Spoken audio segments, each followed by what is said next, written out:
Bismillahirrahmanirrahim. Assalamu alaikum dear student. Identify unit row column matrices and null matrices. हमने हमारा जो सवाल है इसके अंदर से यूनिट वाला मैट्रिक्स देखना है, रो वाला मैट्रिक्स, कॉलम मैट्रिक्स और नल मैट्रिक्स, सारे मैट्रिक्स की पहचान करनी है। तो इसमें देखें ए मैट्रिक्स क्या है, इसके अंदर सारी एंट्रीज 0 0 हैं। It is null matrix because all entries are 0, क्योंकि सारी एंट्रीज 0 हैं तो इस वजह से इसका नाम नल मैट्रिक्स रखेंगे।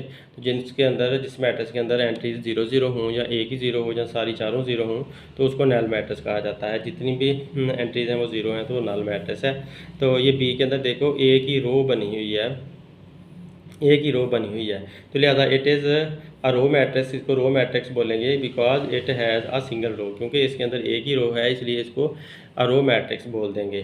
तो ये जो है कॉलम मैट्रिक्स है, क्योंकि एक ही कॉलम इसके अंदर बना हुआ है तो it is a column matrix because it has a single column, क्योंकि इसके पास एक ही सिंगल कॉलम है, इसमें एक ही सिंगल कॉलम है तो लिहाजा इसको कॉलम मैट्रिक्स बोलेंगे। अब ये वाला मैट्रिक्स देखो, इसके अंदर एक दो रोज़ हैं, एक दो ही कॉलम है, तो जिसमें रोज़ और कॉलम बराबर बराबर हों वो स्क्वायर मैट्रिक्स होता है। या इसको यहाँ से देखें तो ये पहला इसका डायगोनल है, तो ये दूसरा डायगोनल है, ये डायगोनल 1 1 शो करता है। तो इस 1 1 के लिहाज से हम इसे यूनिट मैट्रिक्स भी कह सकते हैं। ये एक तो स्क्वायर मैट्रिक्स है अपनी शेप के लिहाज से, और इसकी एंट्रीज के लिहाज से देखें तो ये यूनिट मैट्रिक्स है। It is a unit matrix because its all diagonal entries are 1, क्योंकि इसकी जो डायगोनल एंट्रीज 1 है इस वजह से इसको यूनिट मैट्रिक्स बोलेंगे। शेप के लिहाज से अगर बोलना हो तो तब स्क्वायर मैट्रिक्स होगा, तो क्योंकि इसकी रोज़ और कॉलम बराबर बराबर है। अब ई इज़ इक्वल टू 0, इसकी 0 एंट्री है, एक ही एंट्री है और 0 है, तो it is a null matrix because its entry is 0, क्योंकि इसकी एंट्री 0 है तो इसलिए ये नल मैट्रिक्स है। जबकि ये वाला मैट्रिक्स देखें, इसमें एक कॉलम बनाया हुआ है तो एक ही कॉलम इसमें दिया हुआ है, इस वजह से इसको कॉलम मैट्रिक्स बोलेंगे। It is a column matrix because it has a 1 column, क्योंकि मैं इसमें एक ही कॉलम है तो इसलिए इसका नाम कॉलम मैट्रिक्स रखेंगे। अब इसमें देखें, हमने बताना है from the following identify square matrix. इनके अंदर से हमने बताना है कि कौन सा स्क्वायर मैट्रिक्स है, तो जिसके अंदर नंबर ऑफ़ रोज़ और नंबर ऑफ़ कॉलम बराबर बराबर हों तो वो स्क्वायर मैट्रिक्स होते हैं। तो ये वाले जो मैट्रिक्स है ना, इसमें देखो 2 कॉलम 2 ही रोज़ स्क्वायर मैट्रिक्स, 2 रोज़ 2 ही कॉलम स्क्वायर मैट्रिक्स, 1 2 3 रोज़ 1 2 3 कॉलम स्क्वायर मैट्रिक्स। तो ऐसा मैट्रिक्स जिसके अंदर नंबर ऑफ़ रोज़ और नंबर ऑफ़ कॉलम बराबर बराबर हों सारे स्क्वायर मैट्रिक्स होते हैं। तो ये सारे तीनों स्क्वायर मैट्रिक्स थे, ये मैंने रहता निकाल कर लिख दिए हैं। यही बात आगे इनकी डेफिनेशन भी लिख दिया है। और आगे देखें, रेक्टेंगुलर मैट्रिक्स ऐसा मैट्रिक्स जिसके अंदर नंबर ऑफ़ रोज़ 1 2 और नंबर ऑफ़ कॉलम 1 2 3, तो नंबर ऑफ़ रोज़ और नंबर ऑफ़ कॉलम बराबर ना हों। देखिए रोज़ इसमें 2 हैं और कॉलम 1 2 3 कॉलम है, तो रोज़ और कॉलम बराबर बराबर नहीं है तो इसको रेक्टेंगुलर मैट्रिक्स बोलते हैं। तो ये एक रेक्टेंगुलर मैट्रिक्स है, इसमें देखो 1 2 3 रोज़ हैं और एक ही कॉलम है, तो लिहाजा इसकी भी रोज़ और कॉलम बराबर नहीं है, इस वजह से ये भी एक रेक्टेंगुलर मैट्रिक्स है। इसमें 1 2 3 रोज़ 1 और 2 कॉलम, तो इसमें भी रोज़ और कॉलम बराबर नहीं है, इस वजह से ये भी एक रेक्टेंगुलर मैट्रिक्स है। 1 रो 1 2 3 कॉलम, तो ये भी एक रेक्टेंगुलर मैट्रिक्स हुआ।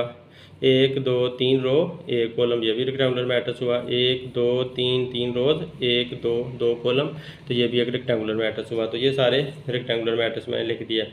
अब अगला देखते हैं कि ये वाला ये रो मैट्रिक्स है, क्योंकि इसके अंदर एक ही रो है तो लिहाजा रो मैट्रिक्स होगा। ये कॉलम मैट्रिक्स हैं दोनों, क्योंकि इनके अंदर एक एक कॉलम है, इस वजह से ये कॉलम मैट्रिक्स हुए।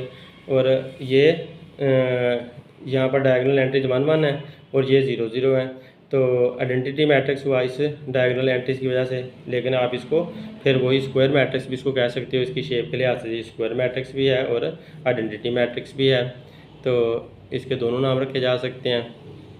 अब ये नल मैट्रिक्स जिसमें सारी एंट्रीज 0 होती हैं वो नल मैट्रिक्स होता है।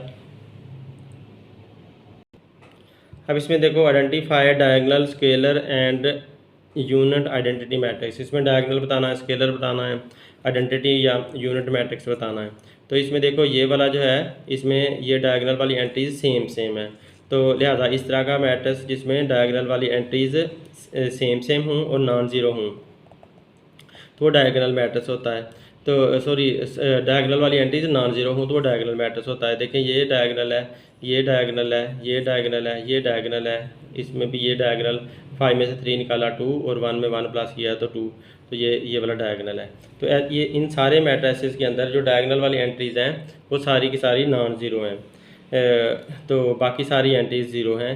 तो ऐसा matrix these are diagonal matrix, तो ऐसा जो मैट्रिक्स होता है उनको डायगोनल मैट्रिक्स बोला जाता है। ये सारे डायगोनल मैट्रिक्स हैं क्योंकि इनकी सबकी डायगोनल वाली एंट्रीज नॉन ज़ीरो हैं और बाकी सारी एंट्रीज ज़ीरो हैं, तो इस वजह से ये सारे डायगोनल मैट्रिक्स कहलाएंगे।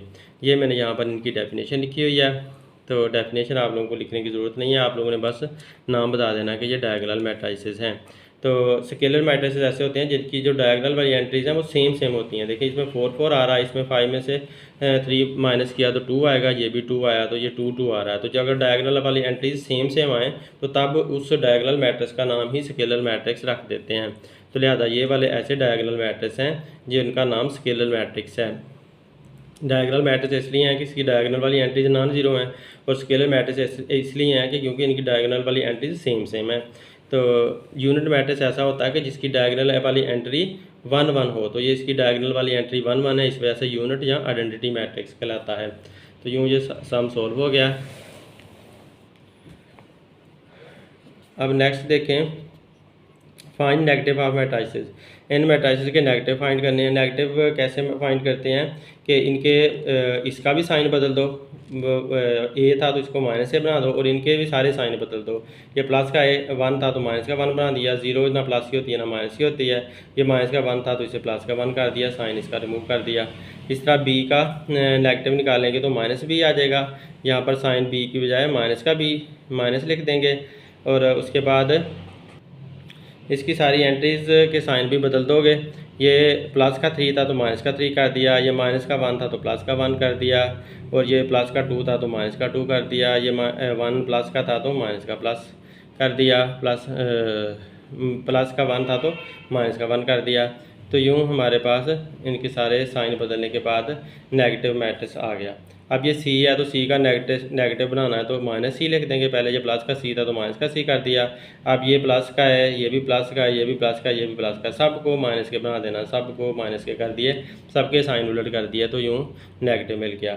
अब ये प्लस का डी है तो माइनस का डी लिख देंगे, और ये दोनों माइनस वाले हैं इनको प्लस का लिख देंगे, और ये दोनों प्लस वाले हैं इन दोनों को माइनस का कर देंगे। तो इस तरह से ये नेगेटिव मैट्रिक्स बन जाएगा। अब इसमें ई में देखें, ये प्लस का ई है तो माइनस का ई कर देंगे, ये दोनों प्लस वाले हैं तो इन दोनों को माइनस का कर देंगे, ये एक माइनस वाला है तो इसको प्लस का बदल देंगे, ये प्लस वाला है इसको माइनस का बदल देंगे। तो इस वजह से इनके नेगेटिव ऑब्टेन हो जाएगा। अब देखें फाइंड ट्रांसपोज। ये ट्रांसपोज हमने फाइंड करना है। तो ट्रांसपोज फाइंड करते हुए क्या किया जाता है कि या तो रोज़ को कॉलम बना लिया जाता है या फिर कॉलम को रोज़ बना लिया जाता है। तो ये मैट्रिक्स ए था, इसका एक ही कॉलम था, इसके एक कॉलम को और कॉलम का हमने ट्रांसपोज लेना है। तो हम पहला स्टेप में ये करेंगे कि हम इधर भी ट्रांसपोज ऊपर लगा देंगे, यानी टी लगा देंगे, इधर भी ऊपर टी लगा देंगे। अब इधर तो हमारे पास टी वैसे ही रहेगा क्योंकि हमने इसका ट्रांसपोज लेना है तो टी इसके ऊपर शो करना है। तो जबकि इधर से आपने टी को रिमूव कर देना, जैसे ही आप टी रिमूव करोगे तो इसका ये जो कॉलम है वो रो बन जाएगा। ऐसे रो बनाकर आपने उसको लिख देना सीधा सीधा। तो अब ये ए मैट्रिक्स हो गया। ये बी मैट्रिक्स में देखो, तो बी मैट्रिक्स में पहले हमने बी मैट्रिक्स ऐसे ही लिख लिया, उसके बाद इधर भी ट्रांसपोज लगा दिया, इधर भी ट्रांसपोज लगा दिया। अब इधर से ट्रांसपोज रिमूव कर देना है और इसका ये जो कॉलम है उसको ऐसे लिख देना है और ये कॉलम उसको ऐसे रो बना देना है। तो यूँ जो कॉलम है वो हमने रो बनाकर लिख देने हैं, तो लिहाजा उसका ट्रांसपोज हो जाएगा। अब नेक्स्ट देखो कि ये बी को इधर भी सॉल्व किया है, यहाँ पर सॉरी आपकी बुक में ये वाला नहीं दिया हुआ, ये दिया हुआ है बस। तो ये बी मैट्रिक्स दिया हुआ है, बी मैट्रिक्स के अंदर एक ही रो है, तो हमने इसके ऊपर भी ट्रांसपोज लगा दिया, इसके ऊपर भी ट्रांसपोज लगा दिया। अब इसको रो को ऐसे कॉलम बना देना है, तो यूँ इसका ट्रांसपोज हो जाएगा। अब आगे डी मैट्रिक्स आता है, तो डी मैट्रिक्स देखें, ये उसने डी मैट्रिक्स दिया है, इसके ऊपर आपने पहले इधर भी ट्रांसपोज लगा दिया, इधर भी ट्रांसपोज लगा दिया। अब आपने ट्रांसपोज रिमूव करना है, तो आपने इसका ये कॉलम ऐसे लिख देना है और इसका ये कॉलम ऐसे रो बनाकर लिख देना है, तो यूँ इसका ट्रांसपोज हो जाएगा। अब आगे देखें, ये सी मैट्रिक्स दिया हुआ है, सी मैट्रिक्स के अंदर ये एक कॉलम है, ये एक कॉलम है, तो आपने इसका जब ट्रांसपोज लेना है तो इनके ऊपर पहले टी लिख देना है, इधर भी टी लिख दिया, इधर भी टी लिख दिया।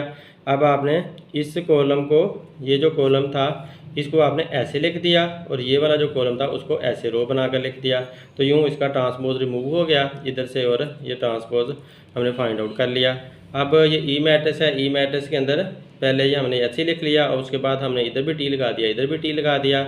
अब इसकी ये जो कॉलम था इसका उसको ऐसे रो बनाकर लिख दिया, ये कॉलम को ऐसे रो बनाकर लिख दिया। तो यूँ इसका भी ट्रांसपोज हो गया। अब नेक्स्ट देखो एक एफ मैट्रिक्स भी है। एफ मैट्रिक्स का हमने ट्रांसपोज लेना है, तो पहले हमने ऊपर दोनों के ट्रांसपोज लगा दिया। अब ये जो ऐसे था कॉलम उसको ऐसे बना कर लिख दिया रो, और ऐसे कॉलम को ऐसे रो बना कर लिख दिया। तो यूँ ये ट्रांसपोज कंप्लीट हो गया।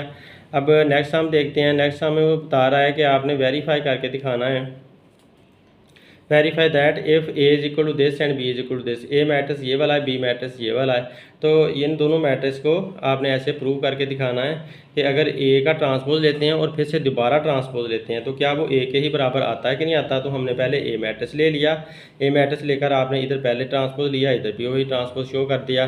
तो अब इस कॉलम को इस तरह रो में बदल दिया, इस कॉलम को ऐसे रो में बदल दिया। तो रो में बदलने के बाद एक दफ़ा ट्रांसपोज हमारा आ गया। अब फिर से ट्रांसपोज लेना था क्योंकि उसने कहा था 2 दफ़ा ट्रांसपोज लो, एक दफ़ा ये वाला ट्रांसपोज है तो एक दफ़ा फिर से ट्रांसपोज लो। तो अब हमने फिर से ट्रांसपोज लेना है, एक दफ़ा ये वाला आ गया है ऊपर, फिर से आप ट्रांसपोज, इधर से भी दोबारा ट्रांसपोज। तो 2 दफ़ा ट्रांसपोज लेंगे। अब ये वाला कॉलम फिर ये रो बन जाएगा, ये कॉलम फिर ये वाली रो बन जाएगा।